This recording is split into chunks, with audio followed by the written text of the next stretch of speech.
નમસ્કાર મિત્રો, જોબ સરકારી યુટ્યુબ ચેનલમાં તમારું હાર્દિક સ્વાગત છે. તો મિત્રો, ગુજરાત ગૌણ સેવા પસંદગી મંડળ ગાંધીનગર દ્વારા MPHW એટલે કે મલ્ટીપર્પઝ હેલ્થ વર્કર પુરુષ ઉમેદવારોની ભરતી કરવા માટેની જાહેરાત પ્રસિદ્ધ કરવામાં આવી છે. અહીં કુલ 254 જગ્યાઓ ઉપર ભરતી કરવા માટે ગુજરાત ગૌણ સેવા પસંદગી મંડળ દ્વારા ઓનલાઈન અરજીઓ આવકાર્ય છે. આ જાહેરાતની સંપૂર્ણ માહિતી આપણે આ વિડીયોમાં જોઈએ તો ગુજરાત ગૌણ સેવા પસંદગી મંડળ ગાંધીનગર દ્વારા આરોગ્ય અને પરિવાર કલ્યાણ વિભાગ નિયંત્રણ હેઠળના અધિક નિયામક ગાંધીનગર હસ્તકના મલ્ટીપર્પઝ હેલ્થ વર્કર પુરુષ વર્ગ 3 સંવર્ગની કુલ 254 જગ્યાઓ સ્પર્ધાત્મક પરીક્ષા મારફતે સીધી ભરતીથી ભરવા માટેની પ્રક્રિયામાં પસંદગી યાદી તૈયાર કરવા માટે ઉમેદવારો પાસેથી ઓજસ વેબસાઇટ મારફતે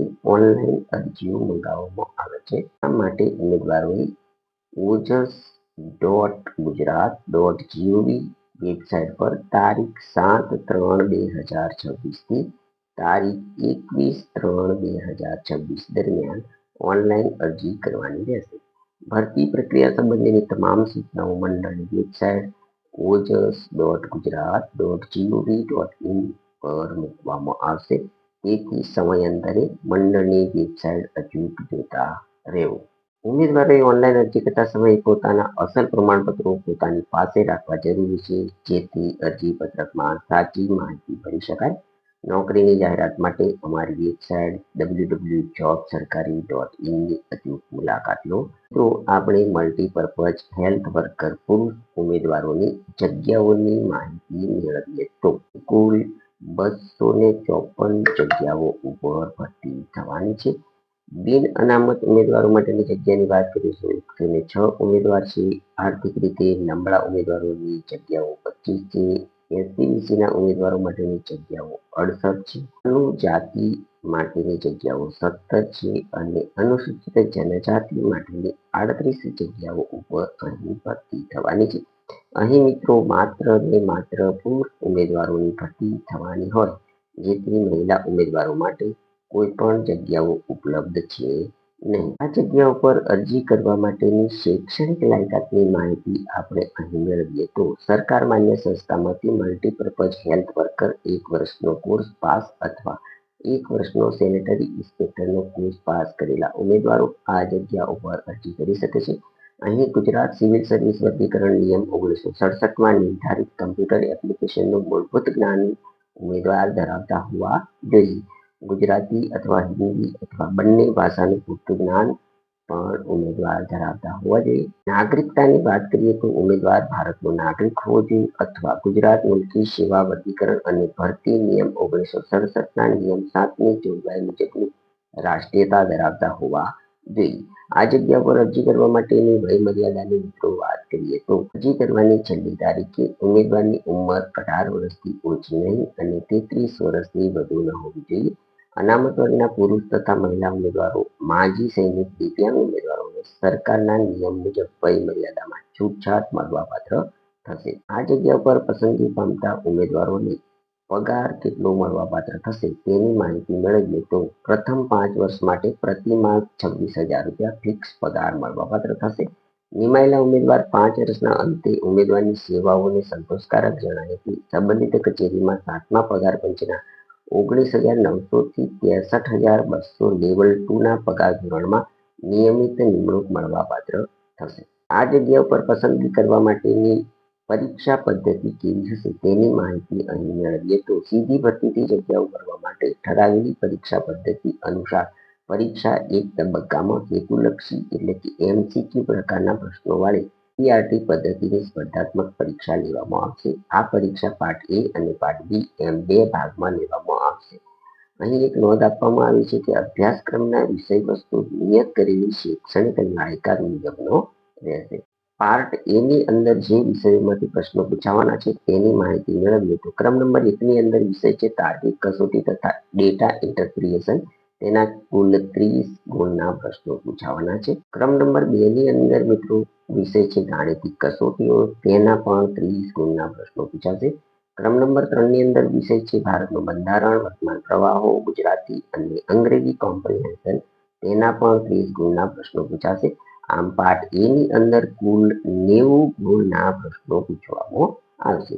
પાર્ટ બી ની અંદર જે વિષયોના પ્રશ્નો પૂછાવાના છે તેની માહિતી મેળવીએ તો સંબંધિત વિષય અને તેની ઉપયોગિતાને લગતા પ્રશ્નો 120 ગુણના પૂછવામાં આવશે. એટલે કે પાર્ટ બી ની અંદર કુલ 120 ગુણના 120 પ્રશ્નો પૂછવામાં આવશે.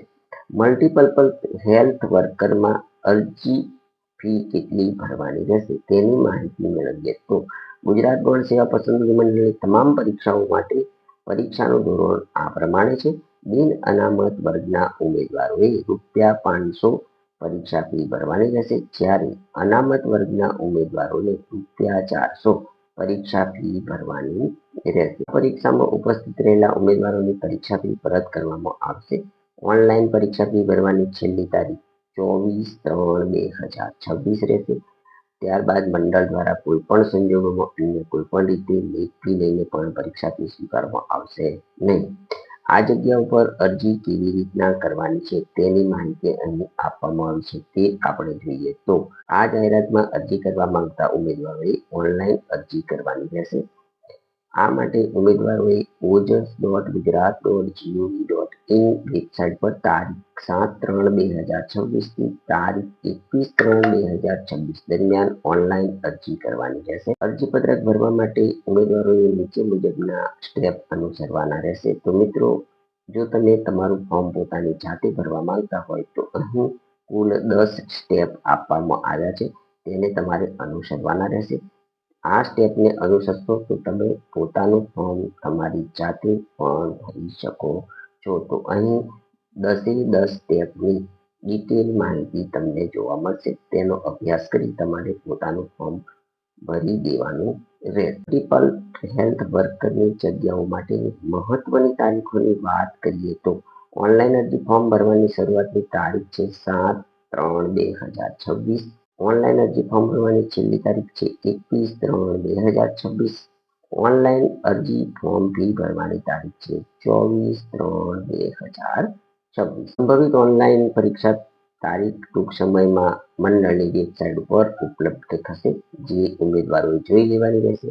અહીં મહત્વની લિંક એટલે કે વેબસાઇટ આપણને આપવામાં આવી છે તે જોઈએ તો જાહેરાત માટે તમારે https://bb.gujarat.gov.in નામની વેબસાઇટ જોવાની રહેશે. ઓનલાઈન અરજી કરવા માટે તમારે https://ojas.gujarat.gov.in નામની વેબસાઇટ જોવાની રહેશે. જ્યારે તમારે ગુજરાતી ભાષામાં કોઈ પણ જાહેરાતની માહિતી જોવા માંગતા હોય તો તમે www.jobsarkari.in નામની વેબસાઇટની પણ મુલાકાત લઈ શકો છો. મિત્રો, અહીં મહત્વની એક નોંધ આપવામાં આવી છે તે જોઈએ તો ઉમેદવારોએ અરજીપત્રક ભરતા પહેલા ઓફિશિયલી જાહેરાત જરૂરથી જોવાની રહેશે. તેમાં આપવામાં આવેલી માહિતી આખરી ધરવામાં આવશે. આ બ્લોગમાં આપવામાં આવેલી માહિતી મૂળ જાહેરાતને સંદર્ભમાં રાખીને લખવામાં આવેલી છે. તો મિત્રો, આ હતી ગુજરાત ગૌણ સેવા પસંદગી મંડળ ગાંધીનગર દ્વારા મલ્ટીપલ હેલ્થ વર્કરની કુલ 254 જગ્યાઓ પર ભરતી કરવા માટે ઓનલાઈન અરજીઓ મંગાવવામાં આવે છે તેની માહિતી આપતો વિડીયો. જો તમે અહીં આપવામાં આવેલી શૈક્ષણિક લાયકાત, વય મર્યાદા વગેરે ધરાવતા હોય તો સમય મર્યાદાની અંદર તમારે અરજી કરી દેવાની રહેશે. જો તમને આ જાહેરાતની માહિતી આપતો વિડીયો પસંદ આવ્યો હોય તો અમારી યુટ્યુબ ચેનલ જોબ સરકારીને જરૂરથી સબસ્ક્રાઇબ કરો, વિડીયોને લાઈક કરો અને તમારા મિત્રોને પણ આ વિડીયો શેર કરો. ધન્યવાદ. આભાર.